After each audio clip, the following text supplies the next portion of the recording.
자, 4절. 한번 빛을 받고 하늘의 은사를 맛보고 성령에 참여한 바가 되고 하나님의 선한 말씀과 내세 능력을 맛보고도 어떤 자? 타락한 자. 여러분들 보세요. 이런 사람이 있다 없다? 있었습니다. 당시 히브리서가 쓰여질 당시 이런 교인들이 상당히 많았습니다. 잘 믿다가 다시 옛날로 돌아갑니다. 거룩하게 신앙생활 하다가도 여러분들 막 삽니다. 한때 열심히 기도하다가 기도를 잃어버립니다. 세상 쪽으로 나가버립니다. 자, 그런 사람들에 대해서 하나님 명령 말씀하신 게 다시는 그들이 돌이키지 못할 것이다 라고 얘기를 합니다. 무서운 말씀이기도 합니다. 더구나 베드로후서 2장으로 한번 더 가볼까요? 히브리서 다음에 베드로전후서가 나오죠. 베드로후서 2장 20절 가보도록 하겠습니다.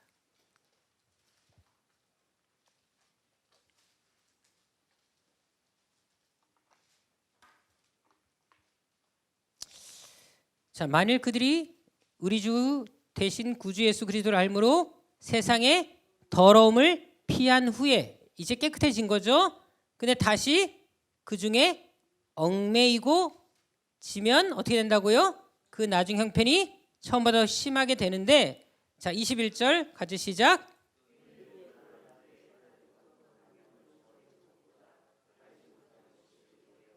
(22절)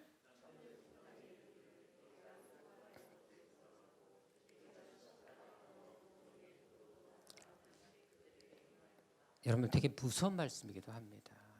우리가 잘 믿다가 하나님을 등지고 살아갈 때 얼마나 무서운 결과를 가져올 수 있는지, 또 이런 일들이 얼마든지 일어날 수 있다라는 사실을 지금 성경은 강조하고 있는 것입니다. 그래서 항상 우리 자신을 지키는 것이 얼마나 중요한지 알 필요가 있습니다.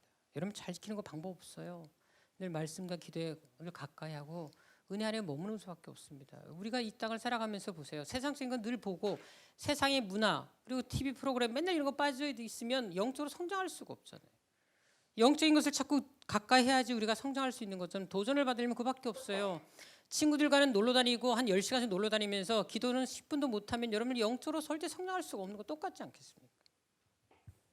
중요한 건 하늘의 은사도 맛봤어요. 방언도 받고 은사도 받았습니까?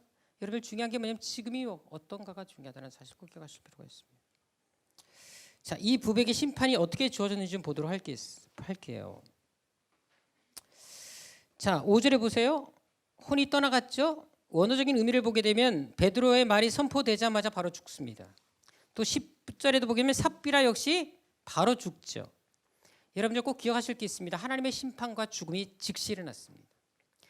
왜 이렇게 하신 줄 아십니까? 하나님은 교회 일치, 순수성, 공동체를 파괴하는 것에 대해서는 절대로 용납하지 않습니다. 매우 단호하다라는 것입니다. 제가 얘기하잖아요. 여러분들 초대교회 이단의 정의는 어떤 공동체 안에서 자기들의 분파를 만들어내는 것이에요. 분리 당파가 이단이었습니다. 하나님은 절대 이런 부분들을 관가하지 않습니다. 꼭 기억하실 필요가 있습니다. 더구나 이 부부의 장례도 보세요. 정말 이 장례 절차도 정말 신속하게 됩니다. 원래 유대인들은 장례를 치를 때 7일장을 합니다. 7일간 애곡합니다. 아니면 최소 3일은 하거든요. 자, 그런데 아나니아의 장례는 7절에 하루도 아니고 3시간 만에 끝났어요. 자, 여러분 장례식을 3시간 만에 할 수 있어요? 자, 생각해 보세요. 사람이 죽었어요. 메고 나갔어요. 땅 파서 매장했어요. 돌아왔어요. 이게 3시간 만에 다 끝났습니다. 진짜 신속하게 이루어진 거예요. 더구나 애국도 없었죠. 동정도 없었죠. 자, 근데 아내 삽비라조차 남편의 죽음을 알았다 몰랐다? 몰랐어요. 여러분 얼마나 장례가 신속하게 이루어졌는지 알 수가 있습니다. 이 부부가 둘 다 묻힌 곳이 어디였을까요? 아겔다마, 바로 피밭입니다. 가룟유다가 배반해서 그 예수를 판 돈으로 산 땅 나그네 묘지, 거기에 이 부부가 묻혔습니다. 자, 그렇다면 왜 이렇게 비참한 죽음과 종말을 맞이한 것일까요? 여러분 일반적인 죽음이 아니라 하나님께 저주받고 심판받은 죽음이었기 때문에 이렇게 신속하게 매장한 것입니다. 그래서 일반적인 장례 절차를 거치지 않은 것입니다. 바로 매장하게 된 것입니다. 여러분들 우리가 이 부부 사건을 통해서 꼭 기억하실 게 있습니다. 처음에는 가장 이상적인 교회였죠. 은혜 충만한 교회였지만 얼마 가지 않아서 이런 내적인 갈등과 사단의 역사가 있었다는 사실을 보시면 꼭 기억하실 게 있습니다. 이 세상에 완전한 교회가 있다 없다? 없습니다. 왜냐하면 교회 구성원들 각자가 불완전하기 때문에 그렇습니다. 여러분, 그래서 우리 자신도 불완전하면서 교회에 대해서, 목회자에 대해서, 다른 교회 중직자들에 대해서 완전하기를 바라는 것은 모순입니다, 여러분요. 내 자신도 부족하고 더럽고 추하잖아요. 근데 본인이 이렇게 거룩하고 의롭습니까, 여러분? 남을 정죄하기 전에 먼저 자신을 돌아보고 반省의 기회를 삼는 것이 중요하지 않겠습니까? 저는 그래서 좀 마음이 아픈 게 지금 정치적으로 사회적으로 막 일하는 일들을 볼 때마다 마음이 참 아파요. 특히 종교인들이 그 앞에 나서서 막 이런 일을 볼 때마다 본인이 너무나 의로운 것처럼 행동할 때마다 마음이 너무 아픕니다. 더구나 여러분, 초대교회 안에 이런 불상사가 일어났다는 사실을 주목하실 필요가 있습니다. 여러분들 아무리 은혜가 충만해도 교회 안에는 항상 이런 문제가 일어날 수 있다 없다? 있다라는 것입니다. 왜 우리 교회는 이렇게 문제가 많아? 왜 우리 교회는 이렇게 서로 어려움이 있지? 정상입니다. 어려움이 없으면 이단이에요. 이단들은 확실합니다. 거긴 다 쇠뇌됐거든요. 어저께 전주에 내려가다 보니까 그 신천지 교회 형광판에 10만 성도 그 수료한 게 막 LED 판으로 나오는데요. 와, 끝내. 처음엔 저는 어떤 건 줄 알았냐면 BTS 그 사람들이 나와서 관중들이 그 불 있잖아요. 불 들고 이렇게 색깔별로 이렇게 하길래 너무 멋있어서 와, 저 어디 공연장이야 그랬더니 신천지더라고요. 와, 거의 BTS 공연 이상 가는 사람들이 거기서 색깔별로 아주 질서정연하게 막 밤이 흔들리는데 은혜 받았어요, 제가. 그 사람들은요, 확실합니다. 완전한 것은 거의 이단에 가깝습니다. 또 한 가지, 여러분들 성령이 충만하다 할지라도 사단의 사주를 받은 자들이 공동체 안에 언제나 있을 수 있다는 꼭 기억하실 필요가 있습니다. 그래서 이 사람이 알곡인지 가라진지 의의 일꾼인지 사단의 일꾼인지 분별하는 것도 필요해요. 실제로 보세요. 마태복음 13장 20절 이하에 보게 되면 예수께서 가라지 비유를 들잖아요. 근데 그 가라지를 뿌린 원수가 누구랑 나옵니까? 마태복음 13장 39절에 보면 가라지를 뿌린 원수는 마귀요라고 나옵니다. 결국 가라지는 마귀 하수인입니다. 공동체를 무너뜨립니다. 실제로 고린도후서 11장 14절 15절을 알아볼까요? 자, 고린도후서 11장 14절.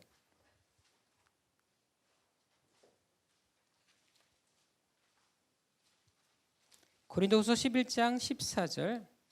자, 이것은 이상한 일이 아니니라 사단도 자기를 광명의 천사로 가정한다. 여러분들, 제가 참 이단 공부를 좀 많이 했잖아요. 근데 이단 책들을 쭉 연구해 보니까 한 가지 공통점이 있었습니다. 그들도 다 체험이 있었어요. 기도하다가 체험 보고요, 어떤 성령을 체험한 것처럼 경험을 다 합니다. 때로는 입신도 하고 신령한 능력도 받거든요. 근데 중요한 건 그 영이 사단의 영이었다는 것입니다. 여러분, 그래서 우리가 영분별이 필요한 거예요. 근데 영분별은 성경을 모르면 절대 못합니다. 보세요. 사단도 자기를 광명의 천사로 가장해요. 근데 분별할 수가 없으니까 이게 천사인지, 여러분이 진짜 천사인지 아니면 정말 악한 영인지 구분을 못하는 거예요. 자, 15절도 보세요. 그러므로 사단의 일꾼들도 자기를 의의 일꾼으로 가장하는 것이 또한 대단한 일이 아니면 너무 자연스러운 일이에요. 여러분, 교회 안에 얼마든지 사탄의 일꾼이 있을 수 있습니다. 그래서 우리가 의의 일꾼으로서 내 자신을 지키기 위해서는 분별할 수 있으셔야 되는 거예요. 그리고 아까 말씀드린 것처럼 공동체 안에서 내가 사단의 하수인이 아니라 성령의 사람으로 살아가는 것이 얼마나 중요한지 알 필요가 있습니다. 중요한 것은 마지막 때일수록 더 여러분 자신을 지키기 위해서 더 힘들고 어렵더라도 또 춥고 또 많이 피곤하다 할지라도 기도의 자리, 말씀의 자리에 머무르고 은혜 안에 머무르는 여러분 되시기를 주님으로 축원합니다. 기도하겠습니다. 사실 아나니아 삽비라 이 부부를 제가 지난주부터 계속 좀 공부를 좀 했어요. 공부하면서 묵상하면서 정말 마음이 아팠어요. 어떻게 보면 공동체 안에 가진 달란트가 많았던 사람들 아닙니까? 재산이 일단 많았잖아요. 그리고 아예 드리지 않는 사람이 그래도 드리려고 하는 마음은 조금이라도 있었잖아요. 만약 이 사람들이 바른 마음을 품었다면 아마 아나니아 삽비라는 바나바 같이 하나님께 정말 위대한 부부로서 성경 기록에 남았을 것입니다. 근데 한순간의 잘못된 선택으로 인해서, 그리고 중요한 것은 사탄에게 사로잡힘으로 인해서 자신들의 인생을 패망으로 이끌어가는, 재산도 다 날려버리고 재산 한번 쓰지도 못하고 감추인 돈 쓰지도 못하고 인생이 험하게 끝나버리지 않았습니까? 여러분, 세상적인 것에 관심을 갖기보다, 세상적으로 잘 살려고 하기보다 하나님 안에서 살려고 한번 몸부림쳐 보십시오. 그러면 먹고 사는 것 하나님 책임지실 것이고, 또한 하나님께서 우리에게 필요한 것들 채워주지 않겠습니까? 그리고 또한 사탄 항상 우리의 마음 속에, 생각 속에 부정적인 생각, 안 좋은 생각을 심어놓는다는 생각을 기억하면서 내가 하나님 안에서 얼마나 존귀한 자인지를 늘 생각하면서, 하나님 정말 내가 이제부터라도 늘 성령이 민감해지게 도와주옵시고, 말씀을 사모하며 하나님의 은혜를 사모하여서 사탄의 음성에 귀를 기울이는 것이 아니라, 세상적인 것에 관심을 기울이는 것이 아니라 정말 늘 말씀 안에, 믿음 안에 거하는 삶이 되게 하여 주옵시고, 2019년 마지막 한 해 가기 전에 다시금 영적으로 첫사랑을 회복하고 첫 열심을 회복하는 은혜가 있게 하여 주옵소서. 그래서 의의 일꾼이 되게 하여 주옵시고, 하나님의 일꾼 되게 하여 주옵시고, 공동체를 세워나가는 하나님께서 정말 사랑하시는 멋진 일꾼이 되게 하여 주옵소서. 이 시간 우리 간절한 마음으로 주여 한번 외치고 기도하도록 하겠습니다. 주여! 아버지 하나님, 이 시간도 간절히 기도합니다. 아버지 하나님, 정말로 공동체 안에서 우리가 어떤 결정, 어떤 선택, 결단을 내리냐에 따라서 우리가 위대하게 쓰임받을 수도 있고, 아버지 하나님 정말 비참한 종말을 맞이할 수도 있습니다. 아버지 하나님, 오늘도 아나니아 삽비라 사건을 통하여 우리에게 말씀하신 그 뜻을 다시 한번 깨닫게 하여 주옵시고, 아버지 하나님 왜 이들이 실패했는지 돌아보게 하여 주옵시며, 이제부터라도 하나님 아버지 영적인 일에 관심을 기울이며, 아버지 사단의 음성에 기울이는 것이 아니라 늘 말씀에 귀를 기울여서 아버지 하나님께서 원하시는 삶을 살아가는 결단이 우리 안에 일어나도록 도와주옵소서. 아버지 하나님, 세상에 써질 것을 위해서 시간을 투자하고 마음을 투자하지 말게 하여 주옵시고, 지금 우리에게 주어진 이 시간 속에 아버지 하나님, 이 젊음과 우리 하나님 우리에게 주신 물질 안에서 정말 마음껏 주를 위해 살고자 하는 결단이 우리 안에 있게 하여 주옵소서. 부정적인 생각, 악한 생각 우리 안에서 떠나게 도와주옵시고, 늘 하나님의 은혜를 사모함으로 더욱더 하나님을 가까이 하는 정말 믿음의 사람들, 은혜의 사람들, 성령 충만한 사람들 되게 하여 주옵소서. 아버지 하나님, 갈수록 사람들이 잘못된 것에 마음을 뺏기고 있습니다. 아버지 하나님, 광화문에만 나가도 정말 의미 없는 것에, 잠시 있다가 없어질 것에 왜 이렇게 목숨을 걸고 사람들이 하나님의 이름을 빙자하여 잘못된 이야기들을 서슴없이 내뱉는지 모르겠습니다. 아버지 하나님, 우리는 그 어떤 사람들이 아니라 하나님의 사람, 그리스도의 사람들이 아닙니까? 어떤 행동을 하기 이전에 하나님께서 우리에게 원하시는 것이 무엇인지를 묵상하게 도와주옵시고, 아버지 하나님, 사단의 꼬임에 넘어가서 사단의 하수인으로, 의의 일꾼이 아닌 악의 일꾼으로 쓰임받는 삶이 아니라 정말 하나님께서 원하시는, 하나님께서 사용하고 싶어서 견딜 수 없는 그런 인생이 되게 하여 주옵소서. 아버지 하나님, 다른 거 없습니다. 다시금 말씀 안에 돌아오게 하여 주옵시고, 기도하게 하시옵시며, 처음 마음, 처음 열심 회복하게 도와주옵소서. 기도의 시간이 줄었습니까? 말씀 보는 시간이 줄었습니까? 대신 세상을 향한 시간, TV 보고 놀고 사람들과 대화하며 즐기는 시간이 많아졌습니까? 아버지 하나님, 돌이키게 하시고 회개케 하여 주셔서, 갈수록 세상이 약해져 가고 하나님을 떠나는 사람들이 많은 이 시대에 우리만큼은 우리 신앙을 지키게 하여 주옵시고, 특별히 우리 새한교회가 거룩한 공동체, 하나님의 공동체 되도록 인도하여 주옵소서. 그 역할을 우리 새한교회 성도들이 감당할 수 있도록 도와주옵시고, 정말 은혜 충만한 성도들 되게 하여 주옵소서. 여호와는 너희에게 복을 주시고 너희를 지키시기를 원하며, 여호와는 그 얼굴로 너희에게 비추사 은혜 베푸시기를 원하며, 여호와는 그 얼굴을 너희에게로 향하여 드사 평강 주시기를 원하노라. 아멘.